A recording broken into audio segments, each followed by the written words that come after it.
আসসালামু আলাইকুম। আপনি কি সবসময় কোনো না কোনো দুশ্চিন্তা বা বিপদের ভয়ে থাকেন? আজ আমি আপনাদের এমন 3টি ছোট অথচ শক্তিশালী দোয়ার কথা বলবো, যা নিয়মিত পাঠ করলে আল্লাহ তাআলা আপনাকে সব ধরনের অনিষ্ট থেকে রক্ষা করবেন ইনশাআল্লাহ। 1 নম্বর, ঘর থেকে বের হওয়ার সময় অবশ্যই আয়াতুল কুরসি পড়ে বের হবেন। এতে করে ফিরে না আসা পর্যন্ত ফেরেশতারা আপনাকে পাহারা দেবে। 2 নম্বর, প্রতিদিন সকালে ও সন্ধ্যায় অন্তত 3 বার এই দোয়াটি পড়ুন। বিসমিল্লাহিল্লাযী লা ইয়াদুররু মা আসমিহি শাইউন ফিল আরদি ওয়ালা ফিস সামাই ওয়া হুয়াস সামিউল আলিম। এটি পড়লে পৃথিবীর কোনো কিছুই আপনার ক্ষতি করতে পারবে না।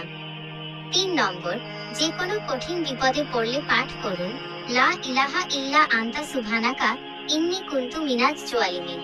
মহান আল্লাহ এই দোয়ার বরকতে বড় বড় বিপদ থেকে মানুষকে মুক্তি দান করেন। আল্লাহ আমাদের সবাইকে এই আমলগুলো করার তৌফিক দান করুন। আমিন।